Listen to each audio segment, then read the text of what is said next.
students of Acharyakulam will deliver a group speech in English. So I request Meena Bhagni ji, Sonali Bhagni ji, Srijan Bhrata ji, Lakshya Bhrata ji, Lokendra Bhrata ji, Medhans Bhrata ji, and Hridran Bhrata ji to come on the stage and mark the day. My humblest pranam to Param Puja Swamiji and Shraddha Acharya Shri, Honorable Chief Guest of the Day, distinguished guest for the occasion, Honorable Director Sir, revered Vice Principal Sir, for the teachers, parents and all my dear friends. I wish you all a very happy Independence Day. As you know, we all have gathered here to celebrate 69th Independence Day of our nation. This day, after hosting the national flag, we salute and remember the heroic deeds of our freedom fighters. As the citizen of India, we feel proud to give speech on Independence Day and share some of our views with you all.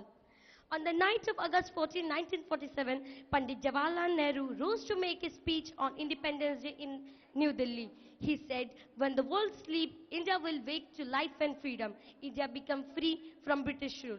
Independence Day means a day when we get freedom from not only our brute rulers, but also freedom from wants of fulfillment of right, needs and humiliation. It means we have got our own identity and our own selves.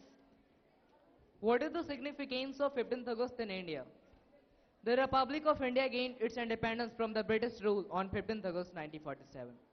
Since then, this date of 15th August is celebrated as Independence Day to commemorate its freedom from 200-year-old British government. For India, 15th August is a day of a rebirth, a new start.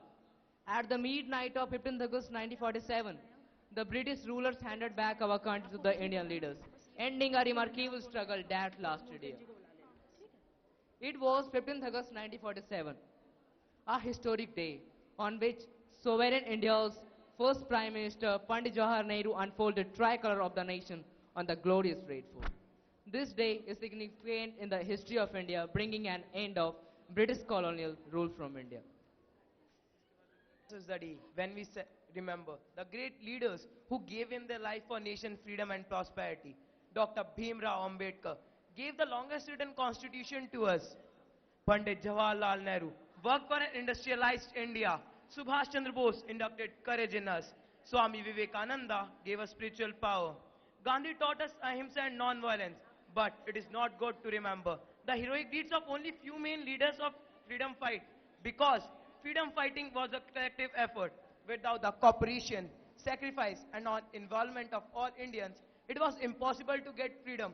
So the people of India were real national heroes behind the success. We should express our sincere gratitude to all those who participated in the great freedom struggle. This can only be done by defending our freedom like our ancestral property, which cannot be valued. But the question arises, how to defend? We know that a single person cannot defend it. Again, group effort is essential. It is nothing but unity. But again, how to form this unity? We should always remember that only having patriotism can form this unity, irrespective of language, religion, tradition, caste and custom. So, having patriotism only can save the freedom of a nation. To keep faith in secularism, no compromise must be with patriotism.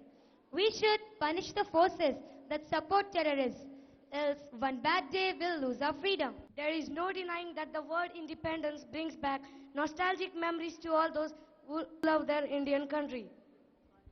They are the moments of sheer magic when a nation held in bondage for centuries breaks free from the shackles of foreign rule and breathes in the winds of freedom. A country that suffered slavery is the very country that has been admired by many in the West. We need to be proud of that legacy. No less a person than Albert Einstein has said of India, we owe a lot to the Indians who taught us how to count, without which no worthwhile scientific discoveries could have been made. Mark Twain, who is known for his satirical comments, observed seriously that India is the cradle of human race, the birthplace of human speech, the mother of history, the grandmother of legend, and the great-grandmother of tradition. Such a great nation that was the fountain of wisdom is ours and ours only. But today, India is the largest democracy. It is true that there are many hurdles at present and some major failures on certain fronts. But the country is relentlessly surging ahead. The progress may not always be dramatic, but it is sure and steady. Today we take a special pride in saluting our beloved tricolor. Let us recall with pride the great sacrifice of our freedom fighters whose undying love for India secured us our freedom. On this happy occasion, join me in saluting the hard work of all those brave citizens who have over these 69 years helped build a new India. Let us bow our head in memory of all those brave citizens and all those brave Jawans who have sacrificed their lives for the cause of unity, integrity and progress. 69 years ago, the people of India began a new journey as a free nation, inspired by the message and vision of Mahatma Gandhi. But Gandhiji's dream of free India would only be fully recognized when we will be able to banish poverty from our midst. As I stand here, I look at the tricolor flying high majestically. I outline a new vision of a king India. An India that is united despite as much as diversity. An India that is not divided with caste, creed or gender. An India where every citizen live a life of dignity, self-respect, decency and hope. Where every citizen is proud to say, I am an Indian. This vision of India is a proud heritage from our national movement. Today is certainly a day to celebrate the success of our democracy. However, on this occasion, we should also introspect about what remains to be done. We would achieve independence in true sense only when we are able to banish the poverty, illiteracy, hunger and backwardness from our country. This would be possible by gaining from our failures and build on our successes. You are aware of that these days the global economy is passing through a difficult phase. The pace of economic growth has come down in all countries of the world. However, in all countries of the world, seen together, the European countries are estimated to grow at 0% this year. Our country, India, is also affected by these adverse external conditions. Well, at the end, we must take an oath that let's prepare ourselves to be well-educated citizens of tomorrow. We, the members of our curriculum family, should take an oath that let's accomplish the goals set by Param Pujya Swamiji and Shraddhaya Acharya. Let's do our duty sincerely and do work hard to achieve the goals. Today our country requires youngsters with lot of knowledge and energy. Illiteracy is the first main enemy for our democratic nation. Let's get rid of illiteracy and take our India to bright and culminating future. To conclude, I would like to say, I am no bird, no net ensnares me. I am a free human being with an independent will. Jai Hind, Jai Bharat.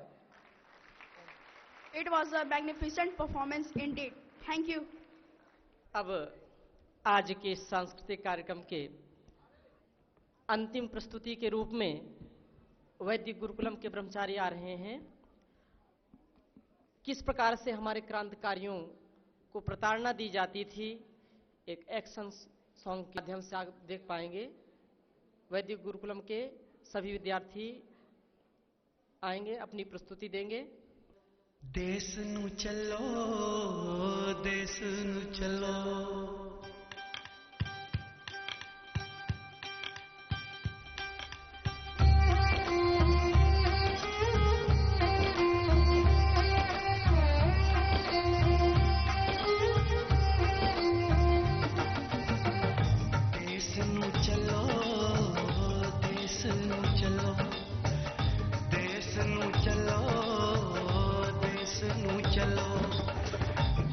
मांगता है कुर्बानियां, देश मांगता है कुर्बानियां, कानू पर देशा विच रोलिए जवानियां। देश नू चलो, देश नू चलो, मातृभूमि ने हमें बुलाया है, अब जाना होगा। मातृभूमि ने हमें बुलाया है, अब जाना होगा। जंजीरों में कैद है वो, उसे छुड़ाना होगा। अब न सहेंगे हम गैरों की गुलामियां। देश न चलो, देश न चलो, देश न चलो, देश न चलो, देश मांगता है कुर्बानियां, देश मांगता है कुर्बानियां,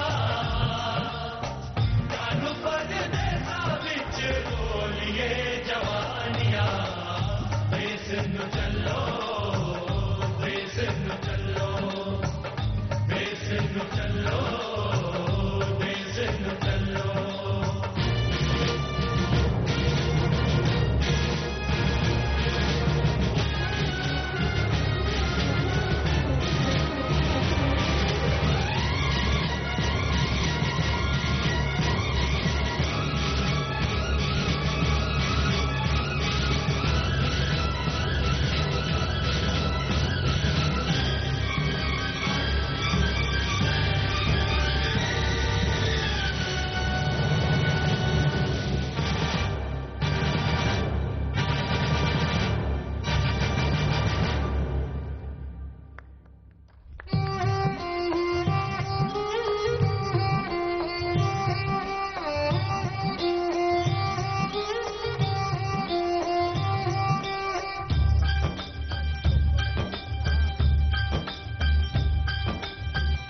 देश नु चलो देश नु चलो देश नु चलो देश नु चलो देश मांगता है कुर्बानियां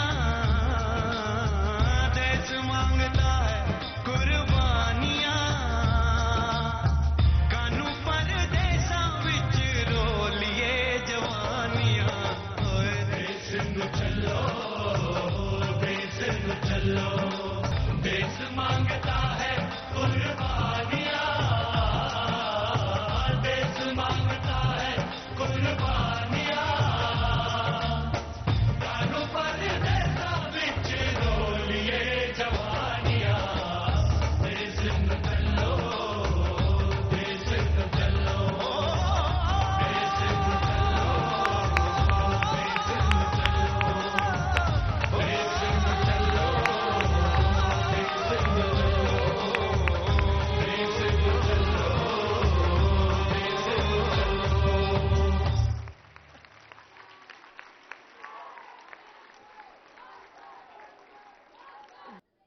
प्रथम तो इस 69वें स्वाधीनता दिवस पर आचार्य कुलम के छोटे छोटे बच्चों से लेकर के हमारे ब्रह्मचारी भाइयों और ब्रह्मचारी बेटियों ने जो सुंदर प्रस्तुतियां दी, उन खूबसूरत प्रस्तुतियों के लिए सबको बहुत बहुत अभिनंदन, बहुत बहुत बधाई, सबको बहुत बहुत शुभकामनाएं। हमारे व्यक्तित्व के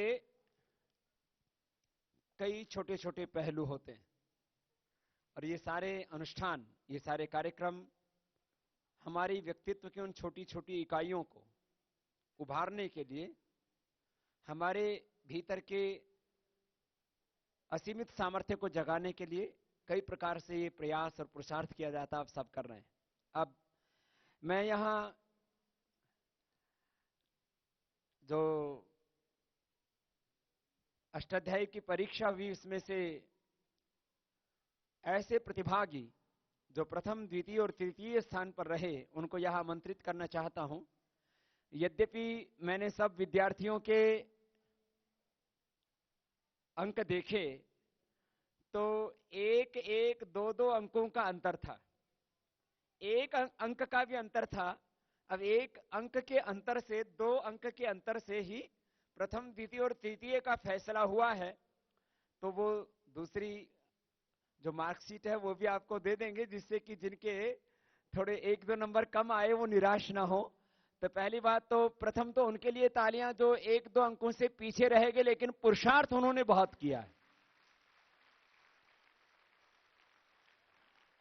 तो वो ये न माने कि उनका पुरुषार्थ कहीं कम है, लेकिन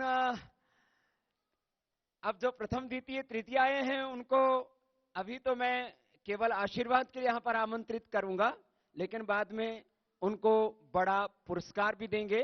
तो सबसे पहले मैं प्रथमावृत्ति की जो प्रतियोगिता हुई प्रथम पाद की, उसमें ब्रह्मचारी दीपक 97% मार्क लेकर के प्रथम उन्होंने स्थान प्राप्त किया। एक बार जोरदार तालियां ब्रह्मचारी दीपक के लिए। और इसमें 96 और 95 में दूसरे भी ब्रह्मचारी रहे हैं, लेकिन प्रथम स्थान ब्रह्मचारी दीपक ने प्राप्त किया। तो एक बार सबके ओर से बहुत बहुत अभिनंदन ब्रह्मचारी दीपक, जो बहुत ही तेजस्वी हैं। ब्रह्मचारी ईशु, उन्होंने 94.6% द्वितीय स्थान पर। बहन श्रुति, इन्होंने तृतीय स्थान प्राप्त किया 97.6% से। तो श्रुति को भी आमंत्रित करते हैं। बेटी श्रुति के लिए बहुत बहुत अभिनंदन है। बहुत ही विदुषी बेटी है हमारी, तेजस्विनी है और खूब आशीष है बेटी श्रुति को। जोरदार ताली आप सबकी, बहुत बहुत अभिनंदन। ये तो थी प्रथमा वृत्ति के प्रथम पाद की परीक्षा में जिन्होंने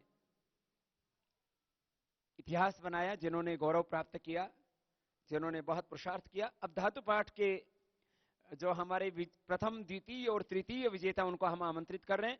धातु पाठ के प्रथम विजेता के रूप में ब्रह्मचारिणी बहन दिवेशा, बेटी दिवेशा के लिए बहुत बहुत आशीर्वाद। ये बहुत ही तेजस्विनी बेटी है और पूरी एकाग्रता के साथ, पूरे धैर्य के साथ ये अष्टाध्यायी की परीक्षा, जिसमें अष्टाध्यायी के सूत्र बोलना, उसके पाद आदि को बताना, उसके नंबर तक को बता देना, बहुत कठिन परीक्षा थी। दिवेशा ने उसमें बहुत पुरुषार्थ किया। बहुत बहुत अभिनंदन, बहुत बहुत आशीर्वाद बेटी दिवेशा को। तो दिवेशा के बाद में दूसरी बेटी, वो भी द्वितीय स्थान पर रही है। ब्रह्मचारी तीसरे स्थान पर चले गए हैं, उनके लिए भी बहुत बहुत आशीर्वाद है। तो ब्रह्मचारिणी बहन हर्षिता, उसके लिए भी जोरदार अभिनंदन हर्षिता के लिए। जब बेटियों के लिए ताली बजाई जा रही हैं तो ब्रह्मचारियों की तालियां खामोश सी हो रही हैं। ऐसा नहीं होना चाहिए। उनको ऐसा लग रहा है कि हमारा पुरुषार्थ कहीं न्यून तो नहीं रह गया है। तो ये बेटी हर्षिता, जिसने द्वितीय स्थान प्राप्त किया है, ये भी बहुत ही तेजस्विनी बेटी है और बहुत पुरुषार्थ कर रही है। एक बार पुनः जोरदार अभिनंदन बेटी हर्षिता को, बहुत बहुत आशीर्वाद बेटा। और अब तीसरे स्थान पर धातु पाठ में है ब्रह्मचारी शशि रंजन जी, इनको भी बहुत बहुत आशीर्वाद है। बड़े होनहार तेजस्वी ब्रह्मचारी हैं, बहुत ही ओजस्वी ब्रह्मचारी हैं। और ये भी परीक्षा बहुत टफ थी, क्योंकि इसमें भी बहुत थोड़े थोड़े मार्क्स से प्रथम, द्वितीय, तृतीय रखे। बहुत बहुत आशीर्वाद भाई शशि रंजन के लिए, एक बार बहुत बहुत अभिनंदन। और ये धातु पाठ के मैंने प्रतिभागियों को आमंत्रित किया था। अब अष्टाध्यायी में बेटियां द्वितीय और तृतीय स्थान पर रह गई हैं। ब्रह्मचारी पारसमणि अष्टाध्यायी में प्रथम स्थान पर।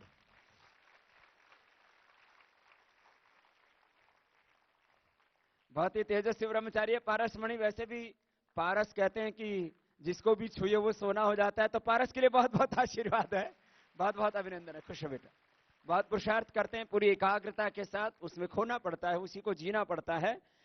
दूसरा स्थान प्राप्त किया बेटी रामनवमी ने। और बेटी रामनवमी के लिए भी सबके ओर से, ये रामनवमी के दिन पैदा हुई थी जिस दिन मैंने संन्यास लिया था। तो हमारा और इसका बर्थडे साथ साथ ही आता है।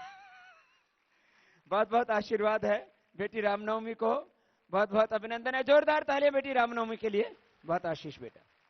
और तृतीय स्थान प्राप्त किया अष्टाध्यायी में बेटी आराध्या ने। आराध्या के लिए भी बहुत बहुत आशीर्वाद है, बहुत बहुत अभिनंदन है। ये प्रथम वृत्ति, धातु पाठ और अब अष्टाध्यायी के विजेताओं को हमने आमंत्रित किया। और तृतीय स्थान, द्वितीय स्थान बेटियों ने प्राप्त किया अष्टाध्यायी में। ये बहुत एकाग्रता वाला और एक बहुत ही श्रम साध्य कार्य है। तो बेटी के लिए बहुत बहुत अभिनंदन है। आराध्या के लिए भी बहुत ही सात्विकता और पवित्रता के साथ। और अब ये तो पहले मैंने आमंत्रित किया था प्रथमा वृत्ति प्रथम पाद, प्रथम अध्याय, बड़ी परीक्षा थी। और इसमें मैंने देखा बड़ा कठिन होता है, ये सहज कार्य नहीं होता है। इसमें बहुत प्रखरता चाहिए। प्रथम अध्याय की परीक्षा में प्रथम स्थान प्राप्त किया ब्रह्मचारी शुभम जी ने। जोरदार अभिनंदन ब्रह्मचारी शुभम का। बड़े ही हंसमुख, तेजस्वी और बहुत ही दिव्य व्यक्तित्व वाले हमारी ब्रह्मचारी है। जोरदार अभिनंदन है ब्रह्मचारी शुभम को, बहुत बहुत आशीष, बहुत बहुत शुभकामनाएं। और आप अपने आप को अध्ययन में जब समाहित करते हैं तो भी आपकी प्रसन्नता, आपकी एकाग्रता, आपकी दिव्यता खंडित नहीं होनी चाहिए। और ब्रह्मचारी शुभम एक ऐसे ब्रह्मचारी हमारे जो उसी प्रसन्नता और एकाग्रता में समग्रता के साथ जीते। और इनका 1 या 2 मार्क्स का अंतर रहा था, द्वितीय स्थान प्राप्त किया ब्रह्मचारी स्मित ने। तो ये 1-2 स्थानों की कोई बात नहीं, दोनों का ही जोरदार अभिनंदन हो जाए, शुभम जी का भी और स्मित जी का भी। तो ब्रह्मचारी स्मित और ब्रह्मचारी शुभम दोनों ने ही घनघोर पुरुषार्थ किया है, तो इनके लिए तालियां भी उतनी ही घनघोर होनी चाहिए। बहुत बहुत आशीष बेटे स्मित को। ब्रह्मचारी ईशु जिसने प्रथमावृत्ति में भी द्वितीय स्थान प्राप्त किया और प्रथम वो पाद में और ये प्रथम अध्याय में भी ब्रह्मचारी ईशु ने तृतीय स्थान प्राप्त किया, इसके लिए पुनः अभिनंदन हरिओम जी के और ईशु के। तो जरा दोनों के लिए आप सबकी बहुत बहुत बधाइयां, हरिओम जी के लिए भी और ईशु जी के लिए भी। और हमारे हरिओम भी उतने ही एकाग्र, उतने ही प्रसन्न चित्त, उतने ही सहज स्थित प्रज्ञ। बहुत बहुत अभिनंदन ब्रह्मचारी हरिओम के लिए, दोबारा से बहुत बहुत आशीर्वाद। तो ये हमारे पिछली जो परीक्षा हुई थी उसके विजेता थे। मैंने इन लोगों के लिए विशेष पुरस्कार की व्यवस्था की हुई है, तो एक बार बहुत जल्दी ही हम इनको दोबारा से एक सामूहिक कार्यक्रम में आकर के इनको पुरस्कार भी प्रदान करेंगे।